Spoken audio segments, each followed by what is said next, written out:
आगे लागे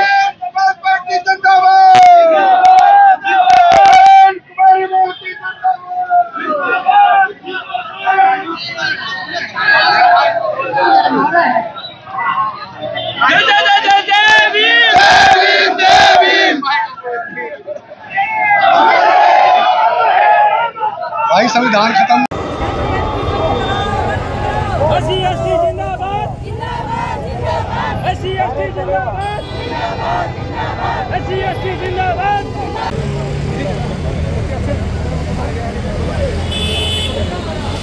भाई कोई नहीं आता, शुरू करवा दे।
मैं doctor Dinesh Nimdiya, state president Haryana अनुसूचित जाति राज्य के अध्यापक संघ। आज ये संपूर्ण समाज के लोग जो सुप्रीम कोर्ट का 1 अगस्त 2024 का फैसला आया है, उसके विरोध में आज ये समाज इकट्ठा होकर के महामहिम राष्ट्रपति महोदय और प्रधानमंत्री जी को ज्ञापन देगा और उसमें मांग करेगा कि जो 1 अगस्त 2024 का जो सुप्रीम कोर्ट ने निर्णय दिया है वह निर्णय असंवैधानिक है, क्योंकि इंदिरा साहनी के मामले में पहले ही कॉन्स्टिट्यूशनल बेंच ने क्रीमी लेयर लगाने के फैसले को निरस्त किया हुआ है और इंदिरा साहनी के मामले में 9 जजों की बेंच ने ये कहा है कि स्कूल कास्ट और बाई बर्थ बैकवर्ड है, उनके ऊपर क्रीमी लेयर लागू नहीं होता। और जो उपवर्गीकरण का मामला है, वो उपवर्गीकरण का मामला संविधान की धारा 341 और 342 का विरोध है, इसलिए समाज इकट्ठा हुआ है। ताकि उपवर्गीकरण की जो बात है वो पार्लियामेंट ही कर सकता है, सुप्रीम कोर्ट के पास कोई पावर नहीं है।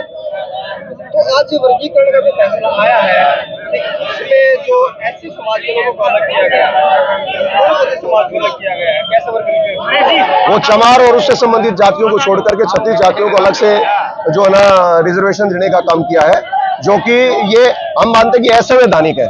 यदि इस प्रकार की कोई व्यवस्था सरकार करना चाहती है तो उससे पहले जनगणना कराए, जिससे सभी सामाजिक और आर्थिक आंकड़े सरकार के सामने आ सके, उसके बाद इस प्रकार की कोई व्यवस्था की जा सकती है। और इसके बाद भी संविधान जो है इसकी इजाजत देता है धारा 341 और 342 में, ताकि उस सूची में यदि कोई बदलाव करना है तो पार्लियामेंट कर सकती है, सुप्रीम कोर्ट नहीं कर सकती। जिस समाज को अलग किया गया है, जो डीएससी बनाया गया है, वो समाज को अलग क्यों बढ़ रहा है? उनके लिए तो खुशी है। वो सभी हमारे भाई है, लेकिन सरकार ने बांटने का काम किया है ताकि ये SC/ST समाज जो अब तक एक वर्ग के रूप में काम करता रहा है और अपने हक अधिकार की आवाज बुलंद करता रहा है, उसको कहीं ना कहीं हक अधिकार से वंचित करने का मामला है। ये खुशी होने का मामला नहीं। एक समाज है, समाज के ऊपर जो पॉलिटिकल झंडा है, इसका क्या काम है, इसका क्या मतलब? नहीं, वो उनका अपना अलग है। ये जो है ना संवैधानिक SC/ST आरक्षण बचाओ संघर्ष समिति रोहतक के बैनर नीचे कार्यक्रम हो रहा है। हाँ, वो जो दूसरे पार्टी के लोग हैं उन्होंने भी अपनी कोल कर रखी है, वो भी अपना कर रहे हैं। बीएसपी पार्टी का झंडा है तो वो उनकी माननीय नेताजी ने वो जो है ना उसका समर्थन किया है, वो सब अपना अलग कर रहे हैं और उनका भी धन्यवाद है, स्वागत है। इसमें क्या है, जितने भी समाज के बुद्धिजीवी हैं, जितने भी संगठन हैं, सभी लोग आज सड़कों पर उतरे हैं। ये रोहतक की बात नहीं है, ये पूरे हरियाणा के अंदर उतरा हुआ है। ये जो सरकार का षड्यंत्र है, जो मनुवादी षड्यंत्र है, हमारे SC/ST को भाईचारे को तोड़ने का काम करा है। आप कह रहे हैं कि जिस तरह से यहाँ पर पार्टी का, आप हमारे तख्तियां देखिए, उस पर लिखा हुआ है। भाई मैं श्री कृष्ण कलानौर, समाज सेवी हल्का कलानौर। आज जो एजिटेशन हुआ है कि 1 तारीख को सुप्रीम कोर्ट का फैसला गलत दिया गया, उसके खिलाफ हुआ है। उसमें ऐसी जाति को आपस में वर्गीकरण का फैसला दिया है, इसको बांटने का काम करा है, जबकि समाज एक है, आपस में भाईचारा खराब करने के लिए ये काम किया गया। ये सभी सरकारों की जालसाजी है, कोई किसी का हक नहीं खाता। जिस समाज में पढ़े लिखे होंगे अपने आप इनको हक मिल जाता है।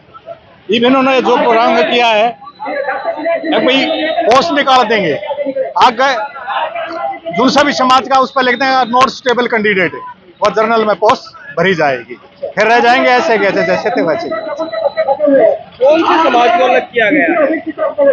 चमार समाज है जो, उसको अलग कर दिया है। जो वाल्मीकि समाज है और धानक समाज, वो भी भाई हैं, उनको आपस में बैठाने का काम किया सरकार सुप्रीम कोर्ट ने, ताकि किसी तरह से इनकी एकता ना रहे और आपस में लड़ाई करते रहें और वहीं के वहीं बैठे रहे। वो समाजवाद लड्डू बांट रहे हैं, वो गलत, उनको अनपढ़ता का वो है। आप ये देखिए वाल्मीकि समाज है, वो क्या उसकी किस्मत में झाड़ू लिखा है क्या? अगर वो पढ़ेंगे लिखेंगे तो आगे भी जा सकते हैं। तो इस तरह की सोच सुप्रीम कोर्ट ने जो दिया, उन लोगों को ज्ञान नहीं है। जिस दिन इस चीज का ज्ञान हो जाएगा, वो अपने आप ही उसमें आ जाएंगे। आज जो प्रोटेस्ट में कौन से समाज के ज्यादा लोग हैं? ये चमार समाज है सारा, और कोई समाज नहीं है, सिर्फ चमार समाज है। अच्छा, आज क्या कार्रवाई करेंगे, आगे क्या आगामी कार्रवाई? हम राष्ट्रपति को विज्ञापन भेजेंगे उपायुक्त महोदय की ओर से। अच्छा, मांगे नहीं मानी जाती फिर क्या कदम रहेगा? फिर आगे और लड़ाई लड़ेंगे। इस लड़ाई को लड़कर रहेंगे, चाहे हमारा समाज सारा खत्म हो जाए, परंतु हम जीत करेंगे। हाँ, छोड़ेंगे नहीं। जिस तरह से पहले 2018 में 2 अक्टूबर को हुआ था, 2 अप्रैल को हुआ था, तो उसको भी सुप्रीम कोर्ट ने वापस लिया गया था, सरकार ने वापस लिया गया था। ये भी फैसला वापस करवा के ही दम लेंगे हम। तो वो समाज कहेगा कि हम नहीं चाहते वापस लो। भाई वो उनकी मर्जी है, अनपढ़ता क्या ज्ञान है, उनको पता नहीं। और क्या, अगर वो पढ़ा लिखा होता तो उन्होंने ये नहीं पता, जब भी पोस्ट भरी जाती है, पोस्ट निकाल दी, उसमें एससी के अंदर सब आ जाते हैं, धानक भी आ जाता, चमार भी आ जाता, वाल्मीकि भी आ जाता। तो उसमें क्या करते हैं, 10 पोस्ट निकाल दी, 8 एससी की है, एससी में वही आ गए ना सारे। तो उसमें क्या करते हैं, 2 पोस्ट भरका कर लिखते हैं नॉट सुटेबल कैंडिडेट, वो जर्नल में कन्वर्ट कर देंगे। तो उनको पता नहीं इस चीज का भाई क्या है। हम तो वही के वहीं रह गए, 0 के 0 रह गए ना, वो भी 0 करेंगे, हम भी 0 करेंगे। राम कुमार रंधा है, आज के कार्यक्रम का मैं कोऑर्डिनेटर हूँ। ये कदम क्यों उठाया गया? ये कदम इसलिए उठाया गया है कि केंद्र सरकार और सुप्रीम कोर्ट ये कहते हैं कि भाई ये आरक्षण से सारे चमार धनवान हो गए। मैं आपके माध्यम से पूछना चाहता हूँ कि सरकार ने जो डिप्रेस्ड शेड्यूल्ड कास्ट है उसके लिए कितने बोर्डिंग स्कूल खोले? क्या चमार ने आरक्षण चमार ने देना था, सरकार ने देना था? सरकार ने देना था। बच्चे किसने पढ़ाने थे? डिप्रेस्ड एससी ने पढ़ाने थे। किसी चमार ने जाके उनके बच्चों को नहीं रोका कि आप स्कूल में ना पढ़वाओ। जब वैकेंसी निकलती है तो उसका मूल्यांकन सरकार करती है कि एससी की इतनी है, बीसी की इतनी है, जनरल की इतनी है। क्या सरकार ने कभी ये सोचा कि भाई इनके बोर्डिंग स्कूल खोल के इन बच्चों को आगे लेके आए?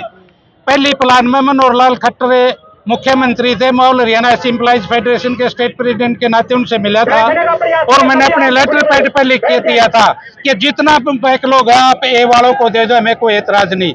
लेकिन ये जो सरकार है इसका काम केवल लड़ाना है, उनकी उन्नति करना नहीं है।